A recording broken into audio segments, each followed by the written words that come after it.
Yo, yo, Tony D back with a mega review of Absolute Batman 14. I just had to also show the Absolute 14 variant cover of Harley Quinn, leader of the Red Hood gang. This one's actually, it's went up in price. It's the Absolute Batman family of key issues is ridiculous. It's the one to get on if you're a speculator. But man, I thought I'd share that with you. So we have 14. It is the explosive conclusion of the Abomination arc. It's very brutal. You're fixing to see. It's very emotionally charged. And it's a showdown between Batman and Bane. And it just really cements this as a very ambitious reinterpretation of the Gotham's mythology. Let's dig in. So you have a multitude of panels here where this thing is set up to be, you get a niblet of everybody getting in there, what they think of this battle that's fixing to go down. And you even have the Joker giving a little, well, effing well. Love it. I love all this. This whole arc has created some of the absolute villains that we know, like Two-Face, Killer Croc, the Riddler, the Penguin, actually, as well. And this whole setup right here is, and then you have Pennyworth narrating, which gives us insight in this battle. But it also reminds us that trusted voices, can be flawed as we move on.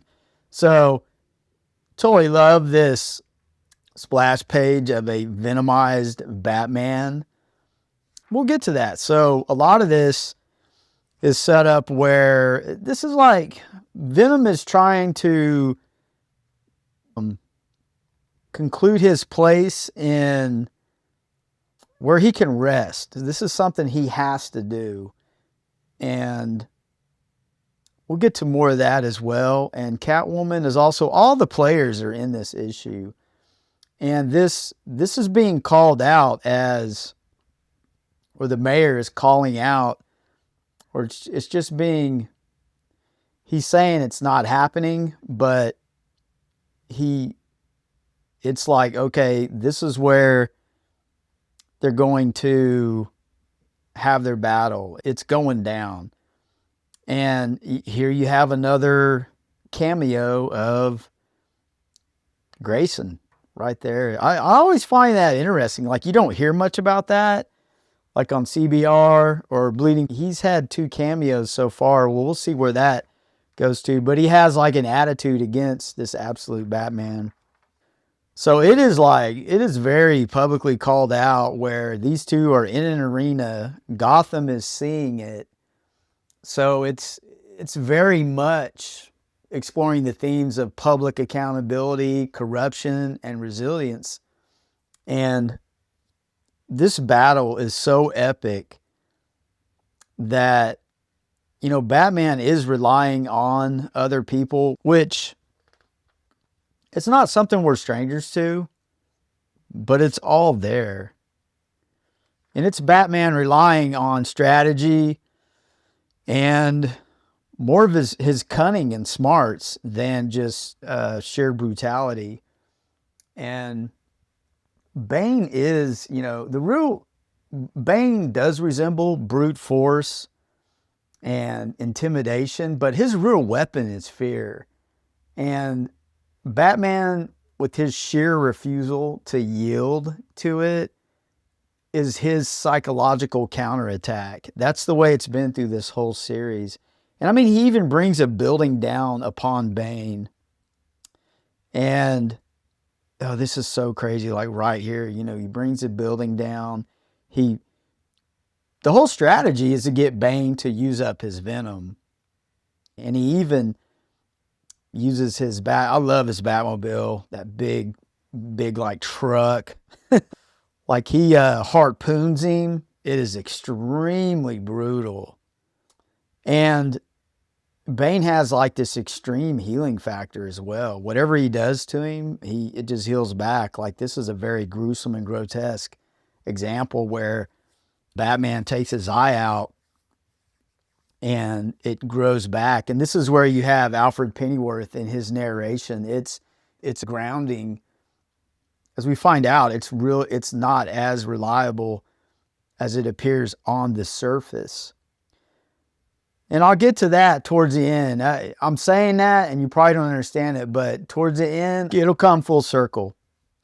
But as I was reading this, the battle was just mesmerizing. It's been a while since I have read a book where a battle like this really kept me enthralled. Batman not giving up, Batman using all of his resources, all of his allies, just like Killer Croc here. Killer Croc looks so insanely crazy. Like it is over the top. That's what Dragotta's artwork is really offering, is just the over the top is just beautiful in this. It's like body horror, and Dragotta's artwork is fascinating. So it seems like Killer Croc is a wild beast because they have to keep him, they're keeping him contained, but I don't know, maybe he is more wild beast. But, we'll see as the series goes along. But, I mean, he gives him a crunch. And look how big Bane is now with the venomization that he has taken on. And the plan so far with Alfred is he has venomization left that he can use within this battle. And the plan is to wear Bane down and then venomize and then let him have it. So you see here you have Harlequin she has a pretty big role in this. And here's what and the going back and forth to the actual fight that Waylon was having when Bruce was training him is the colors are muted, so that gives you immerses you more into that memory, where it's just Waylon is fixing to go down in this memory. And it matches so perfectly to what's happening here. But they just keep going. And right here, I mean, it's just bad. Look at that, like the paneling there. It is very cinematic and beautifully drawn. And Batman just like severs his back to a point where he can't use his legs. So really, Killer Croc was a distraction, and he gets his back severed. And then he even cuts him where he can't use his arms. And he's so venomized, and the body horror is just so over the top. It is great. It's a very taunting thing that he's going through. And he's still having the flashbacks to the fight Waylon was just supposed to lose. And that was talked about through this whole series, the Abomination series. So Bane needs him to use his venom. He needs Batman to succumb to the venom to take his place. And so his back like heals. It's pretty crazy. And another thing that I'll say about Catwoman, like her representation in this, she adds emotional weight because, there's love there. And she represents Batman's ties to humanity and love and grounding the chaos of this battle. And you'll see that here where I will use it. And he calls to Catwoman. And here is your turn of events. This is really great writing by Scott Snyder. And at the same moment, Waylon performs a move where he wins this fight. It's just so beautifully and cinematically shown in these panels. And, shout out to the colorist as well. The colors are very vibrant as well, adding to the cinematic punch, like right here, the colors. And so what she shot him with was venom that they extracted from Batman. Totally did not see that coming. I thought he would venomize for sure. But you get to these panelings here. I love paneling like this that that add to that cinematic flavor. And this is 2 days ago, where you have the Riddler here taking out the Venom from Batman. And I believe it's actually, I think I misspoke in the beginning, but he has 2 doses. And that's what they extracted from him. So they shot 1 dose into Bane, which really just got him over the top, where he beat him. And he dumps him into the river. And it's just, Batman does have a family, you know, rooted in this Gotham. It's very well written and polished ride that the Scott Snyder took us on, and Dragotta's artwork is just fantastic. We'll see how these characters flesh out with the Two-Face, the Penguin, who really can't do anything. It'll be interesting to see how that goes. But yeah, you see Catwoman leaving, and she has a dose of the Venom. So there's an extra narration set up there as we go.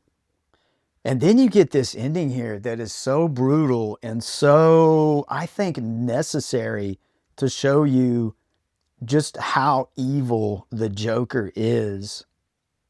And they do have Bane's brain, his optics, like what, just enough. Bane, I am positive, will make a comeback. He is part of the rogues gallery in this absolute universe. And the Joker just tells him, like, hey, you know, this deal we had where you retired, that's what Bane wanted. He wanted to rest. And the place that he was going to rest at, that's the last thing you see, is the Joker just drops a nuke on it. And now you're set up for the Joker art, which, I mean, it is insane how that's going. There's, your boy actually bought an Unknown Comics variant cover. I'll throw a pic up.